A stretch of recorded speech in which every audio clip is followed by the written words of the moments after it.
14:17 ఇక్కడ మనం చూసినట్లయితే దేవుని రాజ్యం అంట నీతియు సమాధానమును పరిశుద్ధాత్మయందలి ఆనందమునై ఉన్నది. హల్లెలూయా. ఏమంట? దేవుని రాజ్యములో అంటే దేవుని బిడ్డలుగా ఎవరైతే అంగీకరించబడి క్రీస్తును కలిగినటువంటి వారందరూ కూడా వారు ఎలా ఉంటారంట?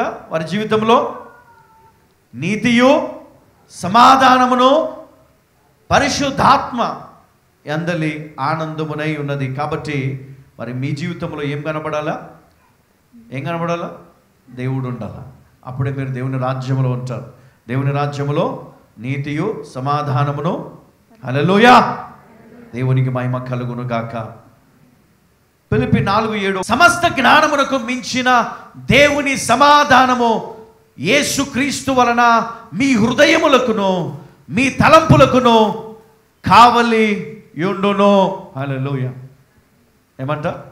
సమస్త జ్ఞానమునకు మించిన దేవుని సమాధానము యేసుక్రీస్తు వలన మీ హృదయములకును మీ తలంపులకును కావలి ఉండును. ఎంతమంది రోజు నెమ్మది లేకుండా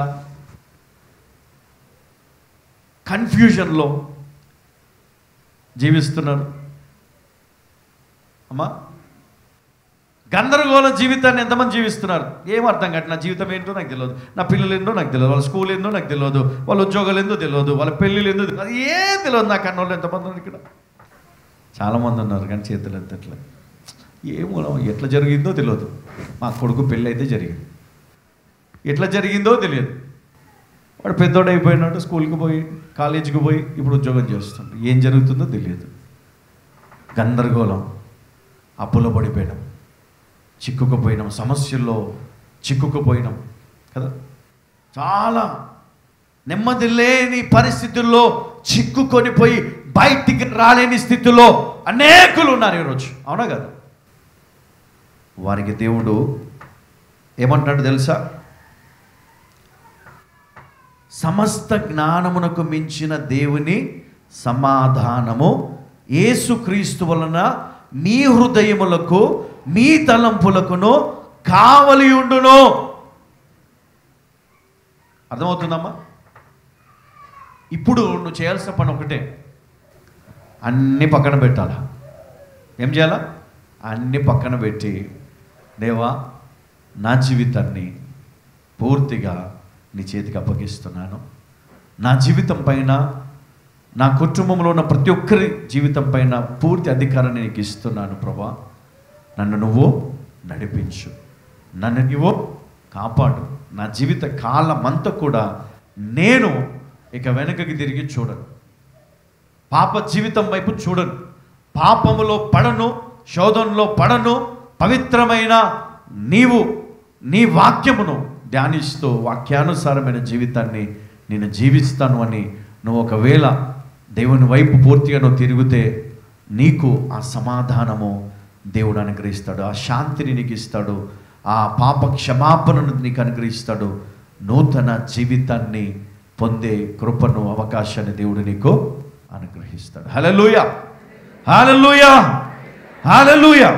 మరి ఎంతోమంది ఉద్యోగాలు లేక, సక్సెస్ లేక, వివాహం జరగక, పిల్లలు లేక, మరి కుటుంబంలో భార్యాభర్తల మధ్య సమాధానము, ప్రేమ లేక, మరి ఎన్నో గొడవలతో ఈరోజు విడిపోయే పరిస్థితుల్లో అనేకులు ఉన్నారు. అనేక సమస్యల్లో చిక్కుకొని ఉన్నారు కదా, కన్ఫ్యూషన్లో ఉన్నారు.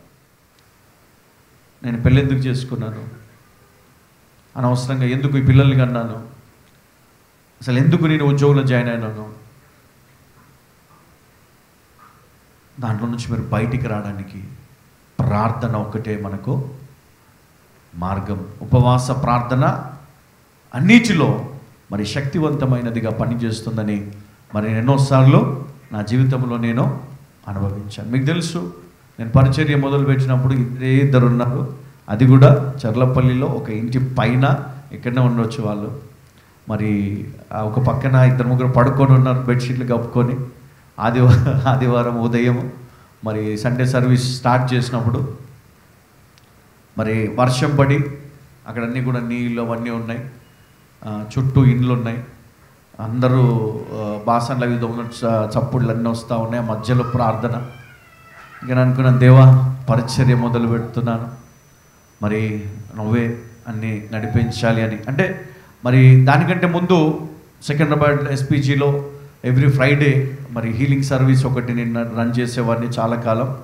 ఆ తర్వాతనే దేవుని కృపను బట్టి, దేవుడి ఇచ్చిన పిలుపుని బట్టి మరి ప్రాంతంలో చెర్లపల్లిలో మొదలుపెట్టడం జరిగింది. అక్కడి నుంచి నా ప్రయాణం మీకు తెలుసు, అనేక ప్రాంతాల్లో అనేక స్థలాల్లో, సికింద్రాబాద్ కావచ్చు, లేకపోతే లాలపేట కానీ, నాచరమ కానీ, ఈసీఎల్ కానీ, అంబర్పేట కానీ, చాలా ప్రాంతాల్లో.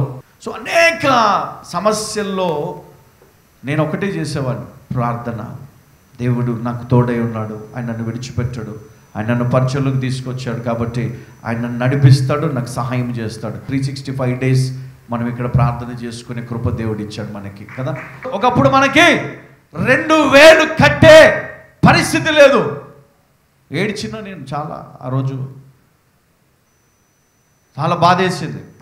కానీ ఈరోజు మరి చూస్తే దేవుని కృప, దేవుని ప్రేమ, దేవుని నడిపింపు, దేవుని యొక్క అభిషేకం, ఆశీర్వాదము ఎట్లా ఉంటుందంటే, ఆయనను వెంబడించే వారిని దేవుడు ఎప్పుడు కూడా తలదించుకునే పరిస్థితి తీసుకుంటాడంట.